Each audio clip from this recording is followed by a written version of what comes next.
Hi everyone, Kristen Anchor here, kristenanchor.com. I am a family and parent empowerment specialist, and I just finished my first parent empowerment boot camp last night. It was a great month with an awesome group of ladies, and last night we finished it with a meeting with the husbands. So I thought it would be a great opportunity to get both sides together and get on the same page about parenting and discipline. And one of the dads, of course, questioned, and we had a good conversation about this, what is coddling, what is too much, being permissive or being too coddling, and when do our kids just have to toughen up? And, this is the real world, and they're not always going to have these empathetic people, encouragement consultants that I try to train parents to be. So when is too much? So I decided today to give everybody a little psychology lesson. And I am not a trained psychologist. I am a trained educator. Although through my many years experience being a Montessori administrator and the 10 years being a mom, I think I probably could have a psychology degree. But what I want to teach you about is Adlerian psychology. So here's a little Adlerian Psychology 101. And what Alfred Adler believed, and he based positive discipline, the work that Lynn Law and Jay Nelson did, is all based on Adlerian psychology. And he believed in holism, this individual, the unity of the individual. And this characterizes the uniqueness and self-consistency of the whole indivisible being. We're looking at the whole child when we're working with them. He also believed that all behavior is purposive, and it all is heading subjectively to a conceived goal of success. And this primary goal is belonging and significance. And we talk a lot about that in my workshops, is what is that? What is that perception of belonging, of feeling that unconditional love, and significance, having a little autonomy and a little power. It's also based on phenomenology. And this is the belief that humans actively and creatively interpret their life experiences in a subjective, personal, and unique way. This is what we are working with kids, because as I was teaching last night, they don't really have their prefrontal cortex fully developed, and that's not fully developed until the age of 25. So a lot of what this behavior that we're seeing is based on their perception, and the perception of the lack of belonging and significance. So I find that interesting. Something I talked about the other day, he believed strongly in this idea of social interest, the feeling of community, and Gemeinschaftsgefühl. And I love this, and I'm going to read a little bit of this. It's Adler's most significant and distinctive concept that separates his philosophy from some others. And it's that desire to contribute usefully to society through dealing cooperatively in 3 tasks of life. And I've recently been thinking about this a little more in depth, and it's the 3 aspects are our work, our friendship, and intimacy. So thinking about those 3 aspects in your life, your work, your friendships, and your intimacy. And children must be taught social interest. So this is something we're not born with. It needs to be taught, and how better? Through family.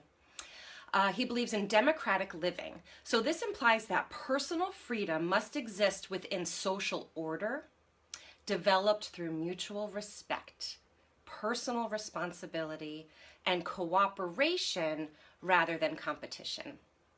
And we were throwing around that book last night, Siblings Without Rivalry. And part of the conversation started to talk about how it's so important not to put our kids in these roles or not to label them, because they're all such unique individuals. And trying not to focus on that competition, but more this cooperation. We're all working together. It's also based on this idea of mutual respect. So it's this horizontal idea of mutual respect. All human beings should have this respect and dignity. dealt with dignity and respect. And we're all deserving of this equal dignity and respect. So thinking about it more democratically.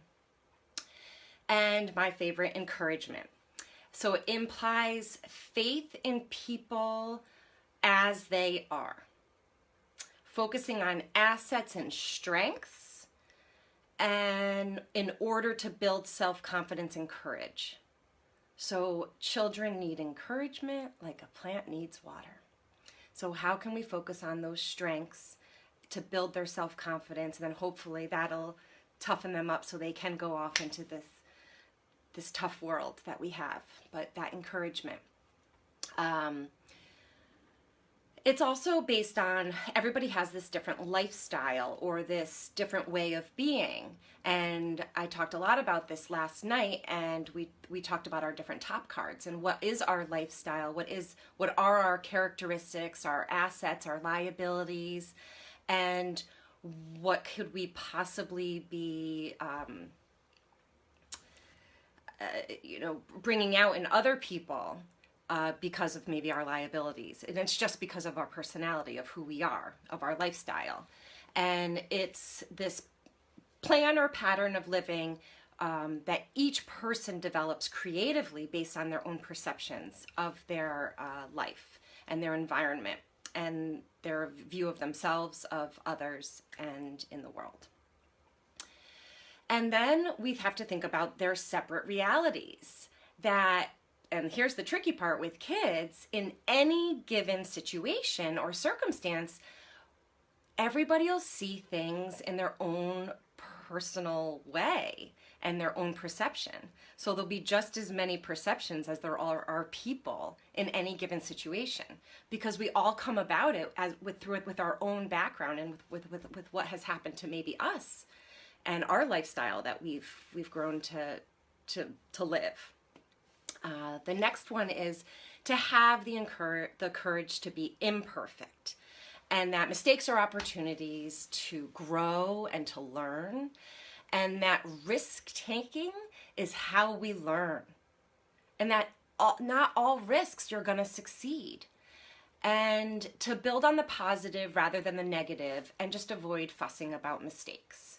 But I think this would be a good opportunity when thinking about that question of, how can we toughen our kids up? It's to allow them to try to be that risk taker, and to let them know it's okay to make a mistake, and you're gonna make a mistake. And I love that, the saying of Albert Einstein, he made so many mistakes, and there's all that stuff on Facebook about the success that comes from many, many, many failures. So having that courage to feel to be imperfect. We're all imperfect. We're human. And then there's these inferiority feelings. And the inferiority feelings, they're very normal reactions to the awareness of not being able to function in the way that we wish. He described this as experiencing a felt minus situation, but that these things should motivate us to strive toward what he calls a felt plus situation. That's something I guess I still need to learn about. It's a little confusing to me. He also focuses on, and I focus a lot on this in my workshops, is birth order, and how a person's place in the family constellation impacts the person's personality development. And I find this fascinating. I am one of three. I am the middle child. You could start to have all those, you can judge me. But I have, I always say they're the pros of being a middle child. But I did, when I did my encouragement consulting training this summer, it was really, we had a great experiential lesson, and we all got into groups with other people of the same birth order and sharing some of the things of how similar we might be. And it's interesting. But the last concept that we focus on in Adlerian psychology are these early reflections. And these early reflections are single incidents from the early years, when recalled can help a person better understand how they are. They're unconsciously guided by these rules of life, about life, themselves, and other people. And it's not the childhood experiences themselves that are crucial, Rather, it's the individual's interpretation of these events that can be helpful. And this is definitely what I had focused on this summer, and I continue to try to bring into the boot camps that I've been facilitating, is sometimes we have to reparent that inner child.